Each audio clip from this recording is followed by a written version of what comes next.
वीर सैनिकों, मृत्यु सिर्फ एक बार मिलती है। अपने धर्म के लिए, अपनी मातृभूमि के लिए जीवन बलिदान का गौरव सिर्फ एक बार मिलता है। मुगलों को कुचल डालो, एक एक राजपूत पांच पांच शत्रुओं को मारेगा। हर हर महादेव, हर हर महादेव। युद्ध की ये हुंकार उठी थी मेवाड़ की धरती से और चुनौती दी गई थी दिल्ली के तख्त पर बैठे मुगल बादशाह अकबर को। साथियों, इतिहास में ऐसे कम महापुरुष मिलते हैं जिनका संघर्ष, जिनकी लड़ाई हार जीत के पैमाने पर नहीं तौली जाती। उन महापुरुषों का संघर्ष और लड़ाई आने वाली पीढ़ी के लिए मिसाल बन जाती है। उनकी जिंदगी की गौरव गाथा महागाथा बन जाती है। नमस्कार, मैं आशुतोष ओझा। आज कहानी महाराणा प्रताप की। 1560 का भारत, दिल्ली के तख्त पर नौजवान मुगल बादशाह अकबर बैठा था। तभी दिल्ली से तकरीबन 600 मील दूर पर चित्तौड़गढ़ के जंगलों में उसका हम उम्र लड़का भाले और तलवार के साथ खेल रहा था। वो नौजवान था मेवाड़ के राजा उदय सिंह का लड़का कीका। यही कीका आगे चलकर अकबर का महान प्रतिद्वंदी माना गया, महान प्रतिद्वंदी हुआ। आगे चलकर कीका को ही महाराणा प्रताप के नाम से भी जाना जाता है। साथियों, राजस्थान में आज जहां भीलवाड़ा, राजसमंद, उदयपुर और चित्तौड़गढ़ जिला है, वही मेवाड़ कहलाता था। और गुजरात और मध्य प्रदेश से लगे कुछ इलाके भी मेवाड़ के हिस्सा थे। मेवाड़ की राजधानी पहले कुंभलगढ़ हुआ करती थी। उन्हीं दिनों 9 मई 1540 को कुंभलगढ़ के किले में महाराणा प्रताप का जन्म हुआ। एक वीर पुरोधा का जन्म हुआ, राष्ट्र पुरोधा का जन्म हुआ। उनके पिता राजा राणा उदय सिंह और माँ रानी जयवंती बाई थी। मेवाड़ और चित्तौड़गढ़ की भौगोलिक स्थिति को अगर हम देखें तो वहाँ की ऐसी भौगोलिक स्थिति है कि दक्षिण के लिए अगर व्यापार करना हो तो चित्तौड़ से होकर गुजर कर जाना पड़ता है। दक्षिण अगर अकबर को जीतना था, दक्षिण को जीतना था और जीतने से ज़्यादा अगर उसे अस्थायित्व रखना था तो मेवाड़ को जीतना सबसे ज़्यादा जरूरी था। दक्षिण जीतने के लिए सबसे महत्वपूर्ण जगह मेवाड़ थी और जिसे अकबर हर हाल में उसे मुगल सल्तनत का हिस्सा बनाना चाहता था। और इस कारण से अकबर ने राजा राणा उदय सिंह के समय ही अपना मन बना लिया था चित्तौड़गढ़ पर आक्रमण करने का। और वो चित्तौड़गढ़ पर आक्रमण करने के लिए अपनी सेना को लेकर निकल पड़ा। वहां से खबर मिली राजा राणा उदय सिंह को कि अकबर आ रहा है अपनी पूरी सेना के साथ और चित्तौड़गढ़ पर हमला करने के लिए वो तैयार खड़ा है। लेकिन राजा राणा उदय सिंह की तबीयत नहीं ठीक थी और वो वहाँ से चले गए उदयपुर। वहाँ से कुछ लड़ाइयाँ हुई, लेकिन एक पक्ष जब पूरी तरीके से चला गया था और दूसरा पक्ष वहाँ चित्तौड़ में जो है लड़ाई हुई, वहाँ के जो है लोगों ने संघर्ष किया, लेकिन चित्तौड़ के लोग बुरी तरीके से पराजित हुए। लेकिन फिर भी एक पक्ष जब चला गया है, एक पक्ष ने अपनी हार को स्वीकार करके बाहर चला गया, लेकिन फिर भी मुगल सेना ने चित्तौड़ में 30,000 लोगों को नृशंसतापूर्वक हत्या कर दी। ये अकबर ने जो ये आर्डर दिया था, अकबर को महान कहा जाता है, लेकिन अकबर के चरित्र पर, अकबर के इतिहास पर ये कलंक है, ये धब्बा है कि अकबर ने निर्दोष लोगों को, निर्दोष 30,000 लोगों की नृशंसतापूर्वक हत्या करवा दी। ये अकबर के चरित्र पर बहुत बड़ा दाग है, अकबर के इतिहास पर बहुत बड़ा कलंकित दाग है। मेवाड़ के कई इलाकों पर इस हमले से मुगलों का कब्जा हो गया और उस समय राणा उदय सिंह बीमार पर रहने लगे थे और उनकी 4 रानियां थी और उसमें जो छोटी रानी थी उसका पुत्र जगमाल को राणा उदय सिंह बहुत मानते थे और उन्होंने उसे अपना उत्तराधिकारी घोषित कर दिया था।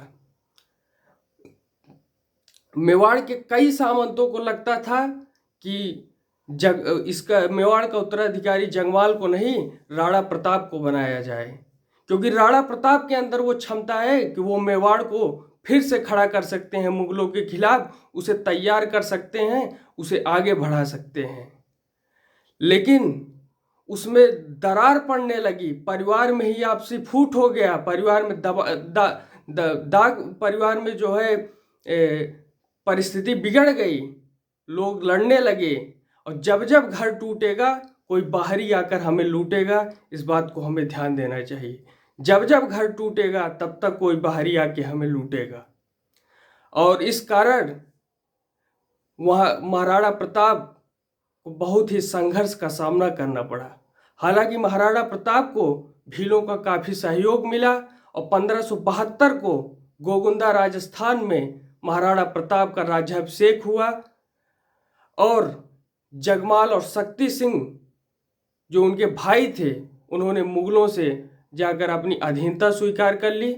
उन्हें हालांकि जागीरें दी गई, लेकिन फिर भी उन्होंने अपने स्वाभिमान को बेच करके मुगलों की दास्ता को स्वीकार कर लिया था। लेकिन फिर भी अभी मेवाड़ मुगलों के कब्जे में नहीं था। साथियों, मेवाड़ मुगलों के कब्जे में नहीं था। अकबर ने इस बार चालाकी की।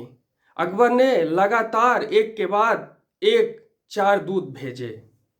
4 दूतों में पहले मान सिंह गए। वहां पर मान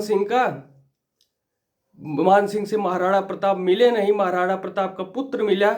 इसके कारण मान सिंह नाराज होकर चले गए और महाराणा प्रताप के पुत्र ने कहा कि आप आइए, संघर्ष कीजिए और अपने साथ अकबर को भी लाइएगा, क्योंकि हम मेवाड़ी कभी अपना आत्मसम्मान नहीं खोते हैं। हम संघर्ष करेंगे, हम लड़ेंगे। मान सिंह आए, उसके बाद भगवंत दास आए, फिर जो है टोडरमल को जो है अकबर ने भेजा, लेकिन हर बार उन्हें महाराणा प्रताप ने प्रस्ताव को खारिज कर दिया, मुगलों की अधीनता स्वीकार करने से मना कर दिया। कई जागीरें सौंपने का वादा किया था अकबर ने, लेकिन सभी लालचों को ठोकर मार करके अपने स्वाभिमान के लिए, मेवाड़ की रक्षा के लिए वो संघर्ष करते रहे, डटे रहे।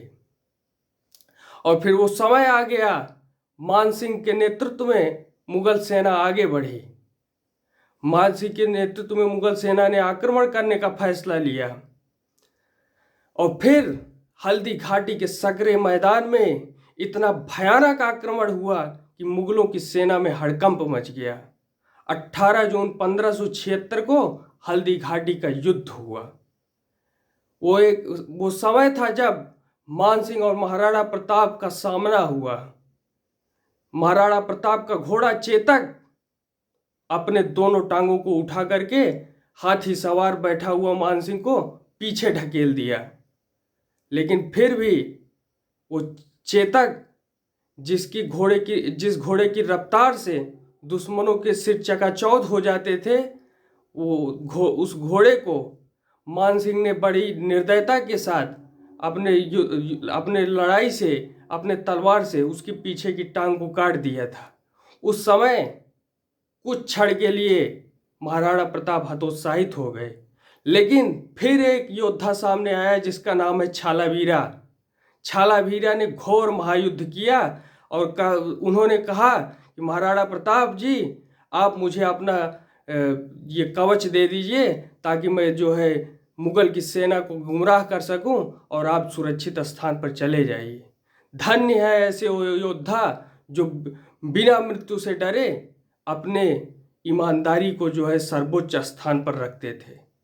छालावीरा ने घोर महायुद्ध किया, चेतक ने महाबलिदानी दी और इस तरीके से जो है हल्दी घाटी का युद्ध निर्णायक नहीं रहा। लेकिन फिर भी वो रुके नहीं, बाउंस बैक किया। छापामार युद्ध प्रणाली और गोरिल्ला के युद्ध के माध्यम से मुगलों को भगाया, वहाँ से मुगलों से अपनी ज़मीन को छुड़ाया। उन्हें इसके लिए घास की रोटी भी खानी पड़ी और कहा भी जाता है जब तक घासों की रोटी, सरिता में बहता पानी, तब तक जननी हित होगी कुर्बानी पर कुर्बानी। वो घास की रोटी खा करके भी अपनी मातृभूमि की रक्षा के लिए देश की सेवा करने में जुटे हुए थे। 19 जनवरी 1957 को इस शिकार करते समय बाघ के नख से लगी घाव के कारण महाराणा प्रताप का देहांत हो गया। और जब महाराणा प्रताप की मृत्यु का समाचार सुना अकबर ने, तो अकबर खूब रोए, उनकी आंखें नम हो आई। साथियों, स्वाभिमान से गुजारी गई छोटी जिंदगी कायरता से गुजारी गई लंबी जिंदगी से कहीं बेहतर है, और इस बात को सिद्ध किया था महाराणा प्रताप जी ने। मैं चाहता हूं ये कहानी हर भारतवासी तक पहुंचे, मेरे उत्तर प्रदेश का हर नागरिक इसे सुने। इसे आप इतना फैलाइए कि हर व्यक्ति के कान में महाराणा प्रताप का ये गौरव कहानी जाना चाहिए, सुनना चाहिए। इसी के साथ आप सभी को मेरा प्रेम पूर्वक धन्यवाद। जय हिंद।